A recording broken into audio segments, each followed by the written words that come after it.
With only 7 games left in the 22-23 season, can the Flames make it into the playoffs?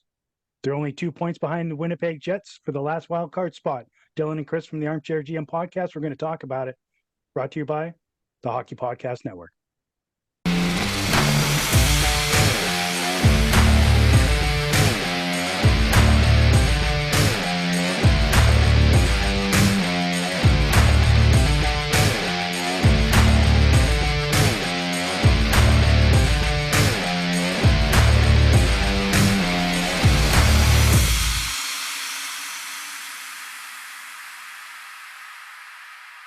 Well, Chris, it's been a couple weeks since we did a show.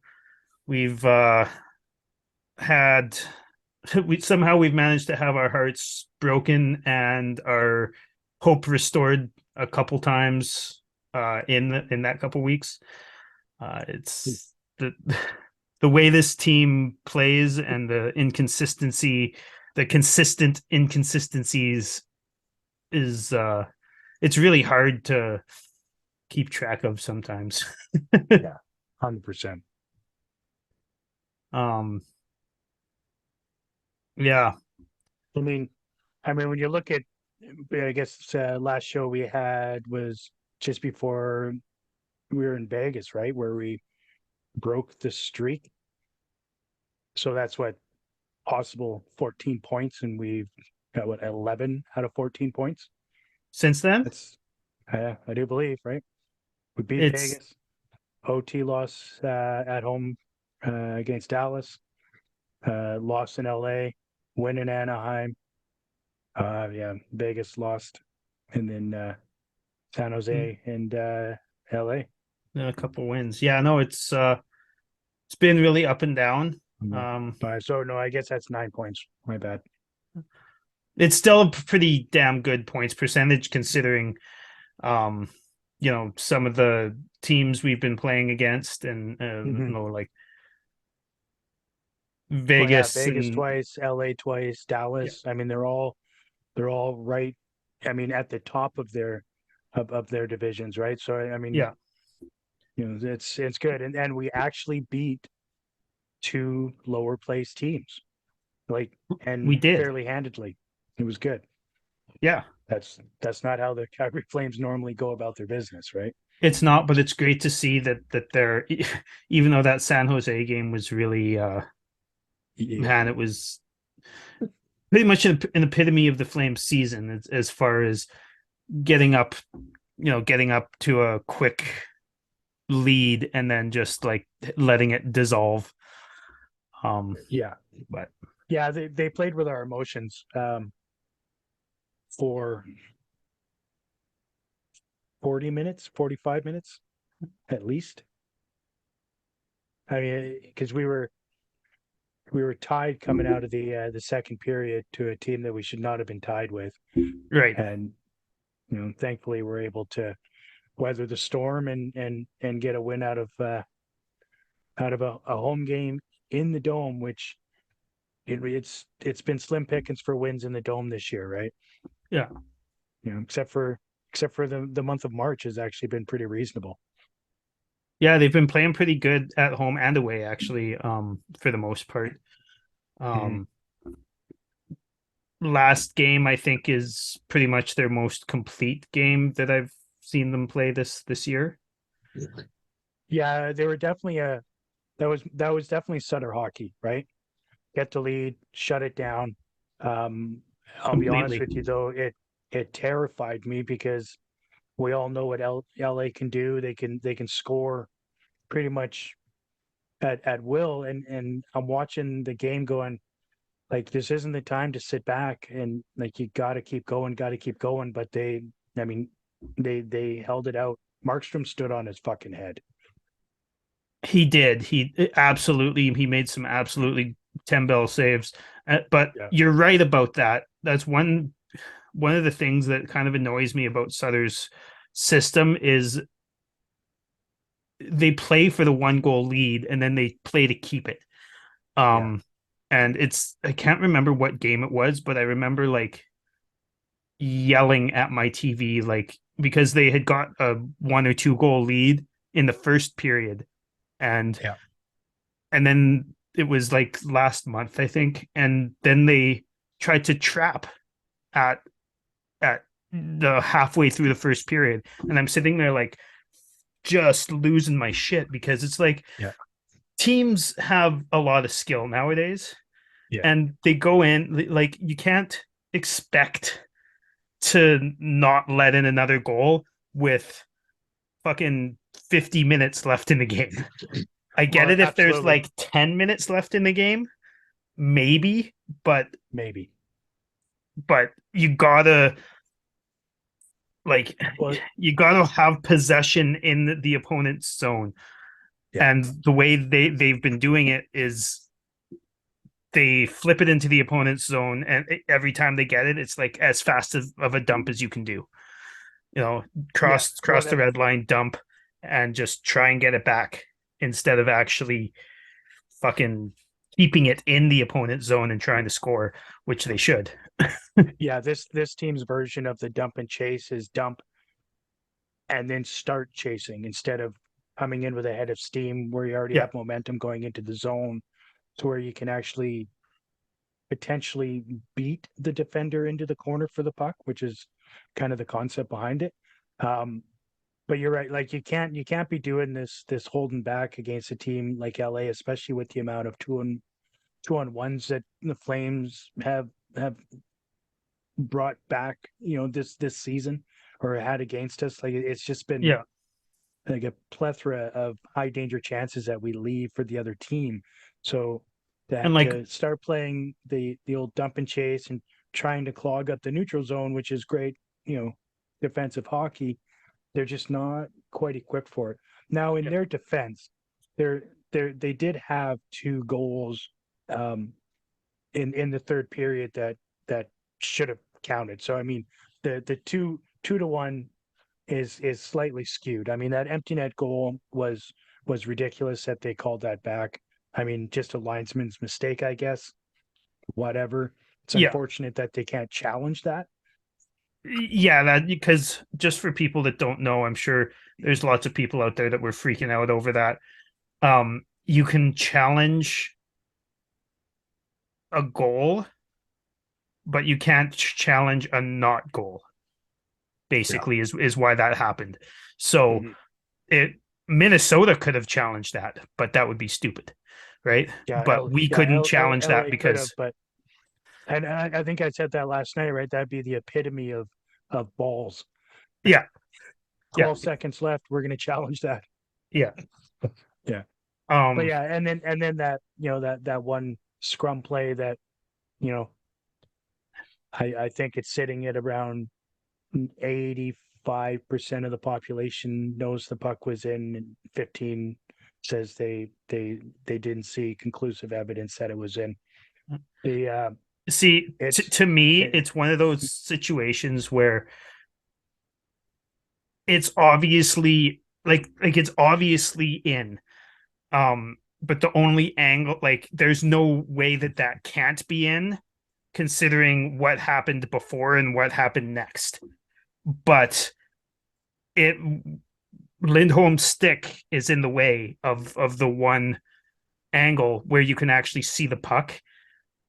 And to me, anyways, it could just be my bad vision. I don't know. But it looked like Lindholm's stick was covering a piece of the puck and a piece of the line, so they couldn't tell conclusively if the puck was all the way over the line. But to me, there's no way that it couldn't have been. But it's good that the team actually fought through adversity for what seems like the first time this fucking year, and their adversity that in this game is 3 called back goals. Yeah, which is funny. A friend of mine, also named Chris, he's an LA fan. He lives in California. He put up a post on Facebook last night saying, it was a hard fight, 1-2, as he put it. And I said, and I just chimed in and said it was 5-1, fucker. Yeah. But it doesn't matter how you win as long as you win. That's right. And I know that first one was absolutely offside. So I was only poking the bear with him on that one, and he knew it. Yeah. And like obviously those last two probably should have counted, but they squeaked out the win, and it was a big one, and you needed that win, like really needed that win. I want to talk about a couple of guys who seem like they're coming back to life a little bit.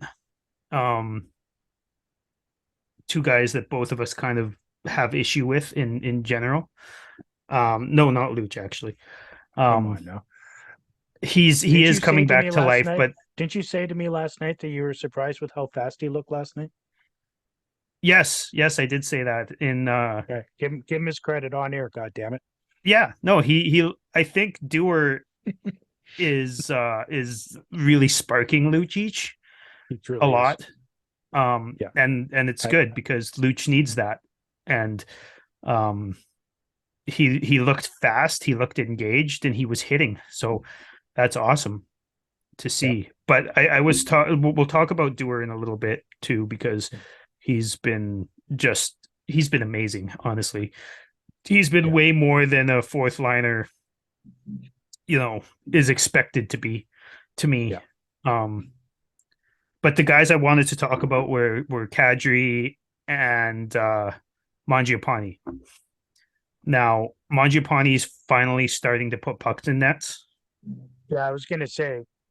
I mean, obviously, you can attribute Mangiapane with the fact that he finally scored a goal, and I think majority of He's got people two in the last couple games, I think.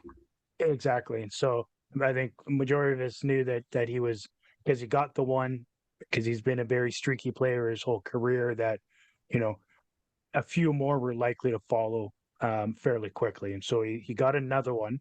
So he's had two in the last 3 games, 2 games. I He's got I two think two goals I in the know last he couple of scored in games. LA. I can't remember if he scored in Vegas.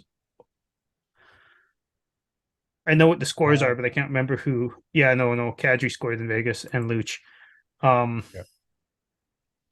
no, he scored in Mangiapane scored in Scored against the yeah. When was that? I don't even see it here. So it wasn't Sharks, wasn't Vegas. maybe it was Anaheim.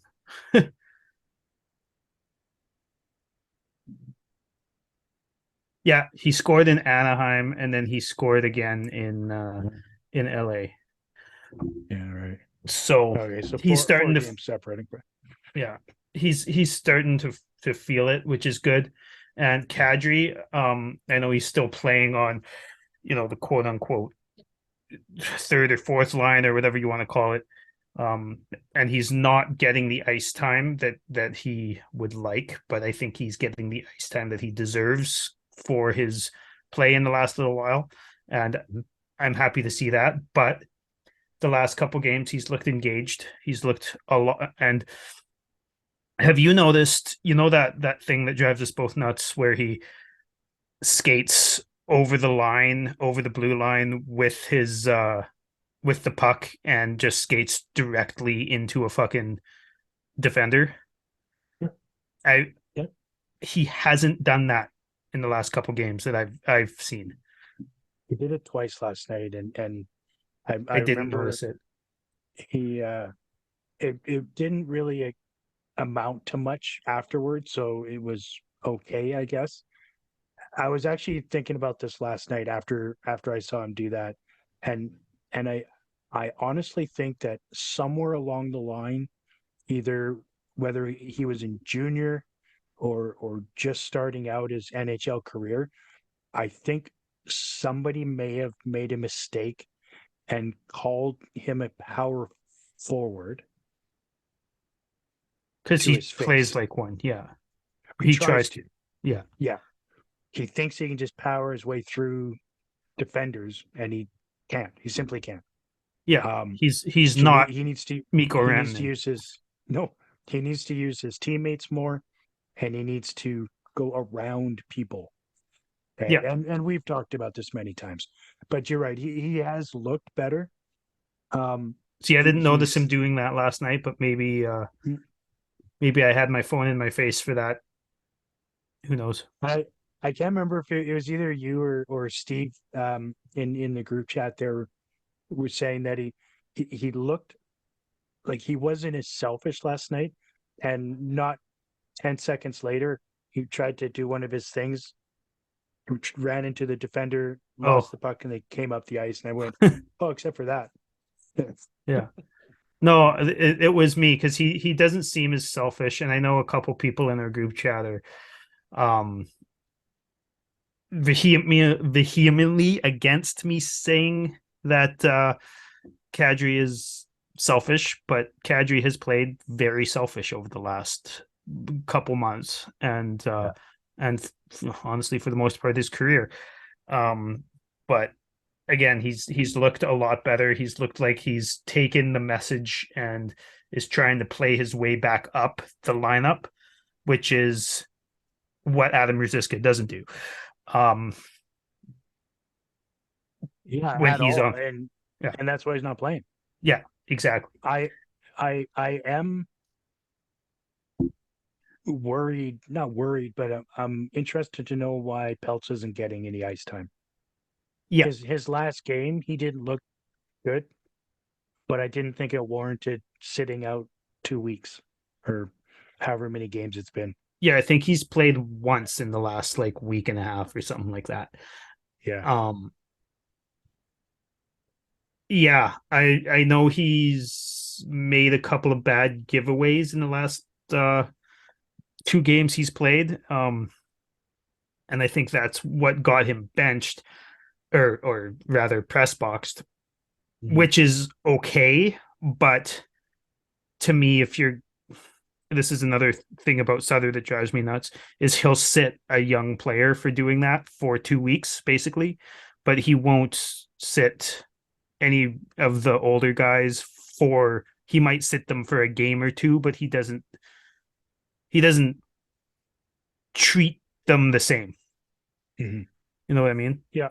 Yeah, that's true. Um, I suppose like I mean the difference between that though, I mean Peltier has been, I mean he's been good. He's been energetic and really working well with his line mates, where Dewar, and I know the situations are different. Dewar's really he's he's driving the line, which has been pretty remarkable. I didn't think he really had it in him after the first couple of games. I was impressed with him, but I didn't realize that he could actually be that effective and create the pace for two other players.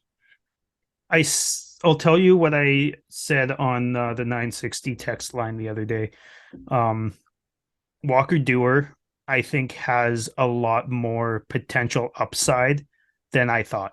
I thought he was going to be Garnet Hathaway kind of player, not exactly the same, obviously, but I thought he was just a career fourth liner. Nothing wrong with that. You need those guys, energy, physical, chip in with Yeah, the odd goal, but I think Dewar has the possible upside to be more of a middle six guy. I Um, agree. I think a middle six guy, and I think as soon as we can, I think we need to start giving him minutes on the penalty kill. He really goes after the puck hard, and he's good at it, at taking the puck away. I think having him as maybe the second or third option to start off, like maybe I guess maybe for next year, right? Because we'll he have already a plays couple of with different Lewis, faces. so True, true. But who's Lewis playing with right now in the PK? Backlund, I believe. Or Yeah, they kind of switch it right between Lindholm, Backlund. Because I know Lewis. I think they Mangiapane and all Dubé play together. I think they all have shifts with each other. I don't think there's really set penalty kill lines. Yeah, that could be. Um, That could be. I mean, obviously, I mean you need to keep backs on the top one. The guy's been a stud this year. yeah, Like he's but aging like fine wine. absolutely. Oh, congratulations to him on 900 games. He's Mhm. a hell of a player. I've always loved backs. It's, if if if if he signs a contract this off season or an extension. Sorry, um, you, you have to give him the C. I couldn't agree more. I couldn't agree more. And I kind of feel like that's why they haven't given anybody the C. I think he's been the obvious choice for a while for the organization, but I think they're waiting to make sure that he extends, because to me anyways, there's no real point in making somebody a captain just to have to name somebody else in a year and a half, Yeah, no, that's fair. But I do think fair. that like we were talking about Dewar there, I wouldn't mind seeing him. Obviously he has to resign or extend because he's a pending restricted free agent. I can't remember. But I don't think he won't. And even the GM said, I remember when we traded away Brett Ritchie for Nick Ritchie for no apparent reason. I remember our GM was saying in his press conference that Dewar is a full-time NHLer now. Yeah. It has to be. Yeah. So I wouldn't mind seeing him earn some middle 6 minutes. I kind of feel like that line is kind of middle. I don't think we have a fourth line. I mean, we do and we don't, right? Yeah. I mean, like as far as minutes go, we do. Yeah, that's not even the case either, to be honest. Yeah. Yeah, it's a lot of weirdness when it comes to Sutter, right? When the way he rolls his line, like it's you won't find many coaches that will even out their four lines like Daryl Sutter will. Right. Whether good or bad or Yeah. indifferent, But yeah, no, I think he's earned it, and if he continues to earn it into training camp next year, I'm hoping that whoever's coaching the team, whether it's Daryl or not, I hope that they aren't stuck in their ways as far as no, this guy is period a fourth liner. I'd like to actually see him given the shot, because just because you're a grinder doesn't, like, Tom Wilson is a grinder and he's been a first line player for fucking years. You know what I mean? I mean, if we can get Walker Dewar to anywhere close to that, to be comparable to Wilson, yes, please. Yeah. I mean, obviously yes, that's not I don't think he's got Tom Wilson upside. I'm not going to sit here and say he's going to get 25 goals or whatever. But I think that 15 to 20 goals for that guy, like, he is tenacious on the puck in the offensive zone. I've noticed. I'm really impressed with Dewar. He's really good along the boards. That goal he scored too. Right? What's that? Mm-hmm. In both directions. Like if he's coming into the zone, he's good with the puck to get the puck away from their defender in the boards. Like he's really effective at using his body. Yeah. Along the boards. Yeah. I've got a ton of respect for him. I did not see it. But then again, yeah, I didn't see him play that many games. Yeah. And I mean, if you ever want to impress your coach and make sure that you're going to continue to be in the lineup, do exactly what Walker Dewar is doing. I couldn't agree more. And he doesn't make many mistakes. Like, no, not really. And he's got pretty dangles too. Right? And he's got a hell of a shot. He does. And he uses it. It's been good. He energizes Milan Luch. I mean, anybody that can make Luch look like he's young again on the ice, I'm all for it. Couldn't agree more. And like he's a college free agent that we signed that actually drives a line, even if it's the quote unquote fourth line, he's driving a line, and that's amazing, honestly. Yep. Absolutely. There we go. That was like 9 to 11 minutes on Walker Duer. Did you ever think that would be the case? I'm fucking happy about it. I'll tell you that much. But no, I didn't think Yeah. that would be the case when we Yeah, signed him. yeah, I'll take it. Shall we hear a little bit about some sports betting or what? Yeah, I might as well. Got to make some money somehow. Yeah, some money. The biggest tournament in college basketball is underway. The action is just getting started at DraftKings Sportsbook, one of America's top-rated sportsbook apps. Right now, new customers can bet just $5 on any pregame moneyline bet and score $150 in bonus bets if your team wins. Plus, combine multiple bets for a shot at an even bigger payout. DraftKings will be featuring parlays and odds boosts all tournament long, so be sure to check the DraftKings Sportsbook app every day to see what they have in store. Download the DraftKings Sportsbook app now and sign up with code THPN. Right now, new customers can bet $5 on any pregame moneyline bet and get $150 in bonus bets if your team wins. Only at DraftKings Sportsbook with code THPN. Minimum age, some restrictions apply. See the show notes for details. Well, Yeah. we have a couple of signings. Let's just get Stromgren out of the way quickly.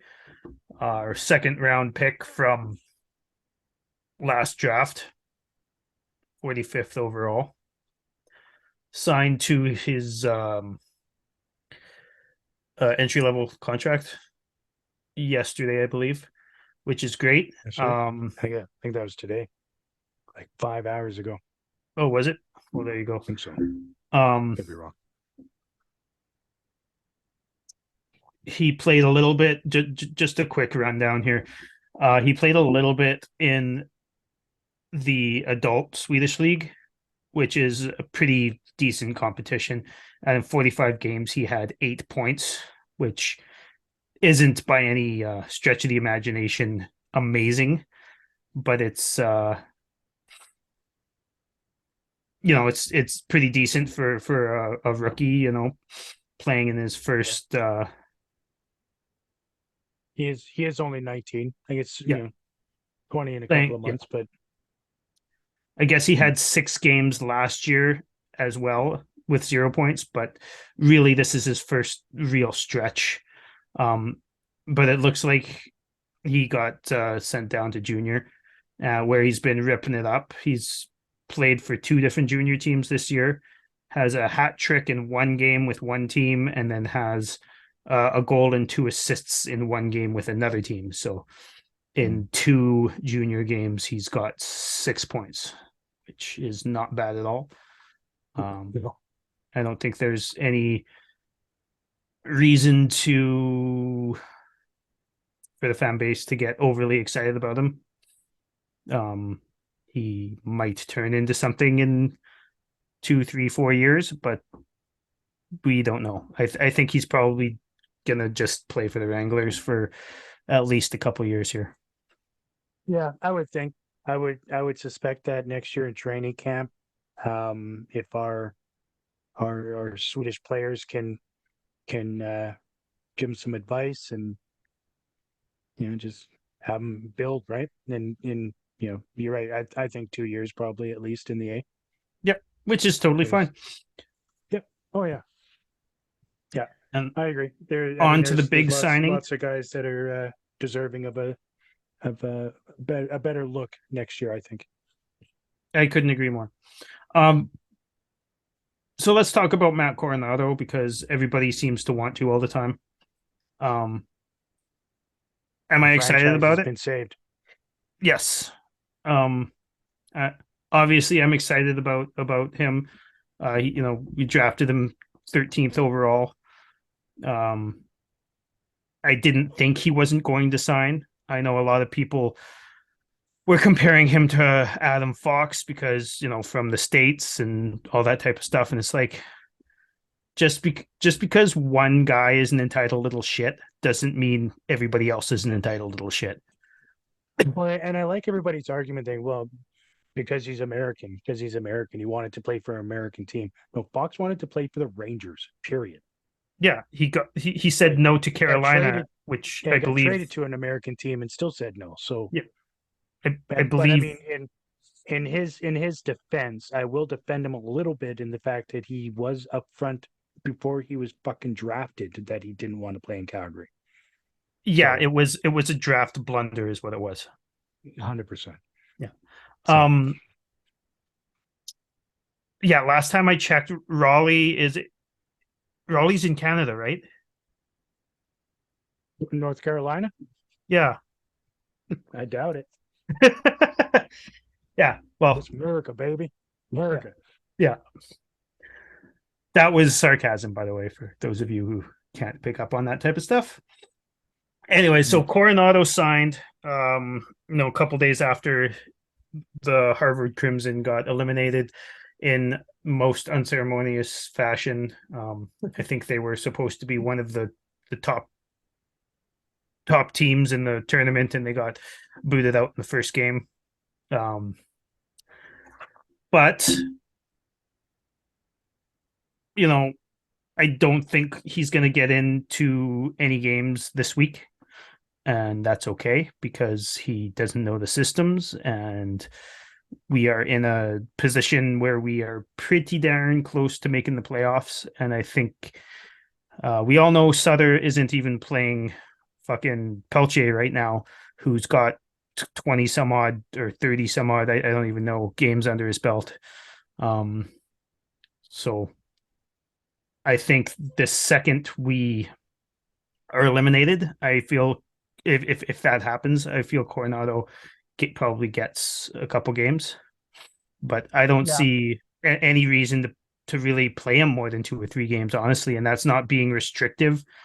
He's here to learn, and he's here to see what NHL players do on a day-to-day basis, right? He hasn't even played an exhibition game. He hasn't even, he's had one morning skate, probably a practice by now, but. Well, and what is the college format when it comes to games? Isn't it like once a week, maybe twice? It is not very often. I don't know for sure, but it's not very often. Yeah, so not to say that he won't be in any sort of condition, but it's a grind, especially down the stretch here where you got a team that's effectively fighting for their playoff lives. So yeah, I mean, I don't suspect we'll see him play a game before Winnipeg next Wednesday.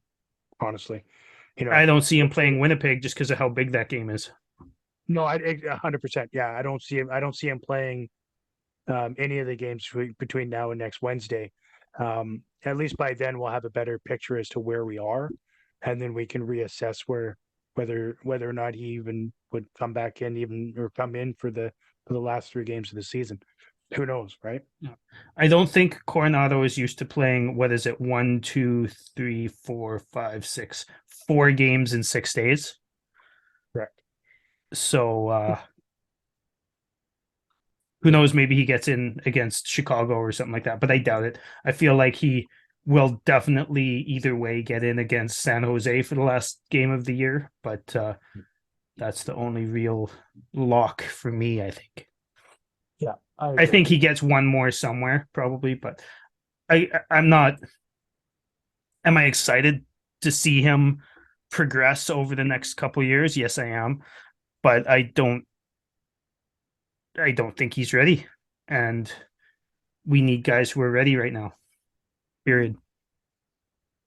No, this isn't the time. No, just isn't the time. And it's great that he signed. We've already lost to Chicago twice this year. Yeah, right. Twice in January. Like, yeah. Probably don't need to do that anymore. Coronado, but he's barely a point per game in college, right? Yes. But he's a right-handed sniper, so that we need on the team. Effectively, the only reason why he's not playing for the Wranglers right now is because he's not eligible. Otherwise, that's where he would be right now. And he is eligible next year to play for the Wranglers. Yeah. So, I don't see why that wouldn't happen for a little while, at the very least, unless he absolutely drops jaws in camp. Well, you know what? If he does, great. Oh, I'm all for it. that's another thing. Like for me, anyways, and I know I'm pretty sure for you too. When we say things like this, we're not trying to restrict the player or whatever. We're just we want. I definitely want Coronado to step in and score 80 goals next season, but just being realistic. No, if he does step in and prove that he's ready for the NHL, that is incredible. But it's not to be likely. realistic, right? Yeah, Yeah, you have to be realistic. Yeah, exactly. I mean, I'm all for anybody earning a spot on the team, actually earning a spot, not earning. Yeah, not coming in on a PTO like a Sonny Milano, floating around, kind of going through the paces ish, and then wonder why you don't get a contract. Like that's not what we need. see, You know, any of the players I in the A right now can earn themselves a spot next year in the in camp. Friggin' A, bring it on. I'm all for it. I going back to I know this is a little tangent, but going back to last or this season's camp, I thought Zari earned himself a spot, but I mean, basically I I'm didn't. hoping he continues how he played in last camp and has been playing in the AHL all season and can earn himself a spot in next camp. Yep. Well, Yep. that's it, right? That was stage one. So now is phase two next camp. Let's see what he's got. Let's see how he improved and see what he learned in another season in the A, Agreed. which if which effectively was this is his first full season, wasn't it? Zari, yeah, because last season, I mean, he still got like half or so uh Mhm. of the AHL games in, but he broke last season, but he broke his ankle, I believe, blocking a shot in his first exhibition game in one of his first shifts that Yeah, year, and then had to miss a bunch of time, and he didn't look all that great in the AHL from what I heard because he had to play catch up because it's kind of hard for to sure. skate when you have a broken Yeah, tough to ankle. be in in condition Yeah, after breaking an ankle, right? So yeah, no fault of his own. I mean, that's super unfortunate. That's the Valimaki, right? yeah, um, yeah. What else we So got here today, Chris? what else do we have there? Um, I want to touch on very briefly PK and PP. Um, Sure. I mean, power play has had a very different look in the last few games. It's been somewhat successful, which has been nice.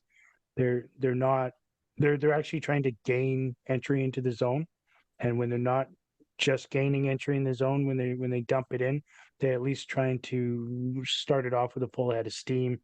And I feel like they have a better combination of players working with each other. I mean, we Yep. watched the same, the Huberto, Foley, Lindholm, Kadri, Anderson for 80% Long of the enough. season. Yeah, and I mean, no offense to any one of them, it just wasn't working. Oh, So none of them wanted to I'll get in front of the net. great.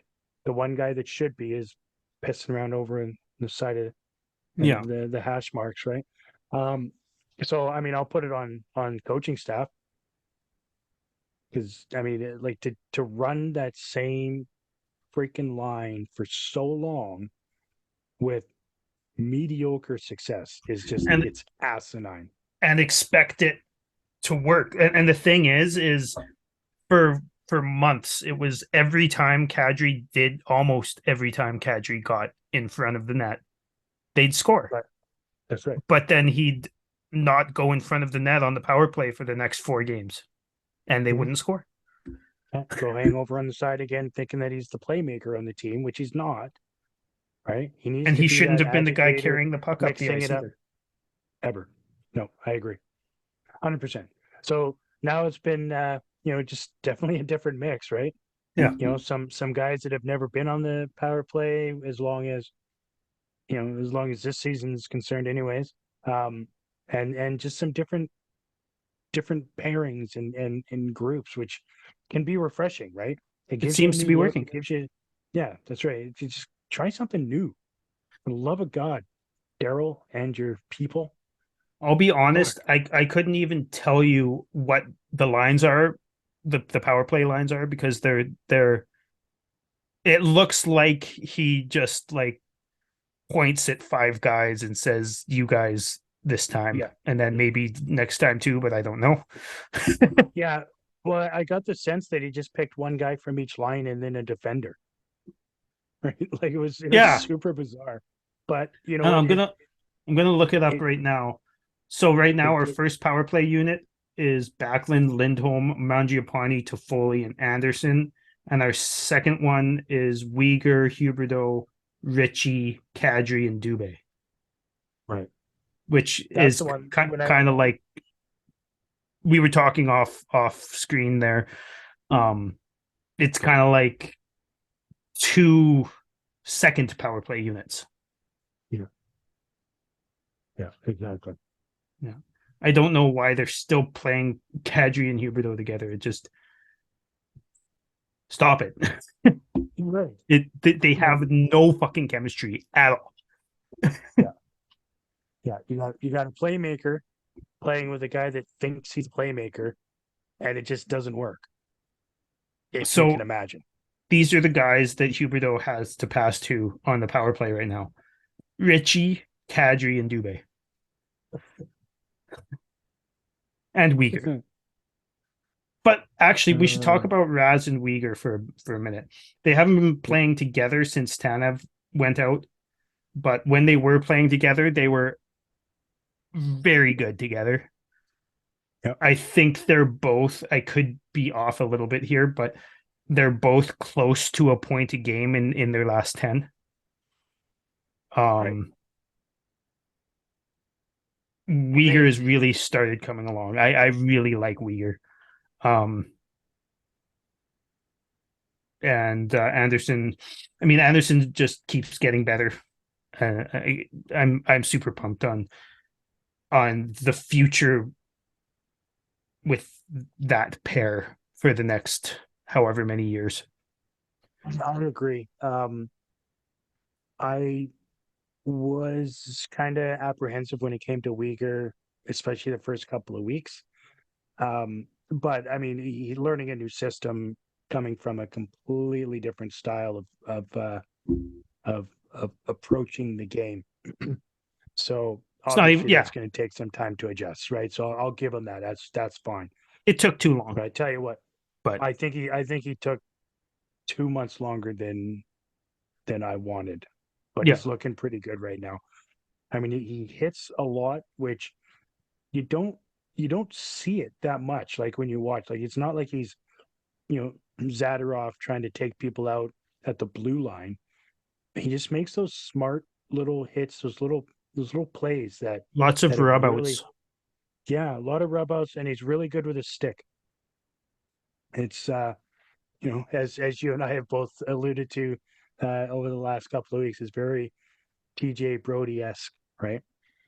In so many different ways. Like he's like a little bit more gritty TJ. He's got some speed. He's not afraid to pinch in to make an offensive play. Mhm. He is prone to the bad turnover with the stretch pass, but that's just part of being good at stretch passes is sometimes you turn it over.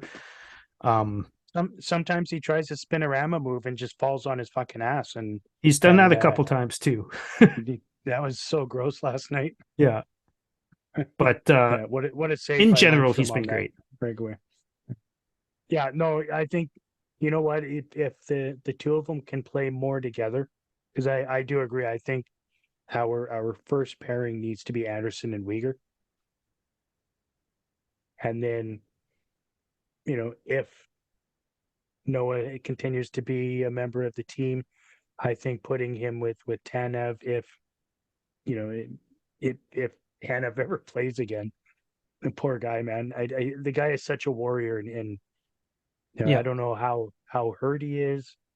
There's not really a lot of mention, right? They just have He listed has as to day be to day. very hurt to not Yeah, play. to not He play, has right? to He's not missed be four able to. games. He played with one shoulder in the playoffs last year. Yeah, yeah, and it Um, wasn't pretty. no, it was he probably It shouldn't have wasn't played. pretty. No. Um,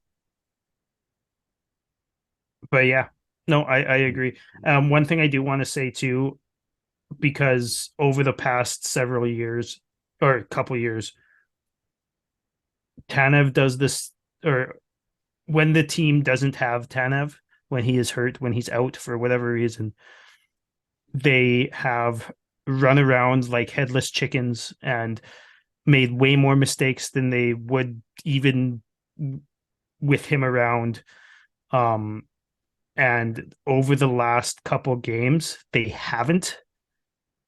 And that is such a good sign because It is. to me, he's been a security blanket, and they've always just seemed a lot calmer when even when he's not on the ice, just with him on the bench. Um, and then they panic when he's not there. But the last Sure. couple games, they've been pretty fucking good. So I'm happy about that. Yeah. No, I agree. He's been such a rock for the team. Like defensively, he just nobody compares to him. He Yeah, just keeps that. I don't know. Like he eats up a ton of minutes. He's just so stable. Yeah, he's exactly what you want back there. But you're right. When he's not there, because he's so heavily relied on, the team falls apart. couldn't agree You more. know, But defensive. they've been better. So Yeah. Yeah. uh, And he hasn't played in the last four games, so let's hope. So I mean, I would say something happened in LA, and I don't know yeah, what it is. Yeah, don't know what it is. I'm Hope not he sure can. what it Hope he is comes either. back. But But I also hope he becomes healthy. I mean, to be honest with you, if if it takes him being out for the rest of the year just to be better for next season, then I'm fine with that. I don't It think is what it is. I've said this many times. I don't think he's played healthy. I don't think he's played one healthy game for the Flames. Yeah, I agree. Like I think he's been hurt since his second or third season in the league, and he just never fully heals, which So I like suppose Monahan, is fine when you're as effective as he is. It's yeah, not well, fine when you're Sean Monahan. Um, right. That is the difference, right? yeah, Like damn well that Tanev's been playing hurt for majority of this season for sure. So this has been one of his rougher years, right? yep. Yeah, and in my opinion, he hasn't been as good. Not saying he's been bad, but he definitely hasn't been as good as normal. I Right? couldn't agree more. He's still super defensively sound, but he's just it's hard to explain for especially at least we're talking to a bunch of people who watch him play, but you see Yeah. you see Chris Tanev play and he makes so many great defensive stick plays and just interceptions and gets in puck carriers' faces just enough to cause them to fuck up, basically. Mhm. Um, but he hasn't been. You're right. He hasn't been as good at it this year. Yeah. He's still doing it, but he hasn't been doing it nearly as effectively as he usually does. Yeah. I find his zone exits have really struggled this year. Yeah, And of course, everybody's zone exits would struggle when you're used to lobbing it up to number 13 and watching them exit the zone. Yeah, exactly. But yeah, there it Should is. we save the Sutter talk for another day? Yeah, let's give him another couple of games and see what happens. Yeah.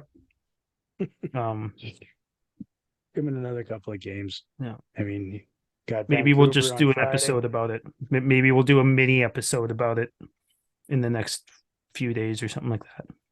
Mm-hmm. Yeah. Yeah, I feel like there's going to be a full show about Daryl Sutter at the end of the season. Yeah. Yeah, that we'll grade our players. Probably do it in 3 episodes. Yeah. And then we'll grade our coaching staff, and we'll grade our GM, and we'll grade our owners, and Ryan Leslie. On that note, Eric Francis. We grade him now. Does he even get a grade? Is he good enough to get a grade? Everybody gets a grade. They're not all going to like him, but everybody gets one. All right. Well, thanks for listening. Make sure you hit that subscribe button. We are on Apple, Spotify, YouTube, any place you get your podcasts. Check out the Hockey Podcast Network for more shows on other teams.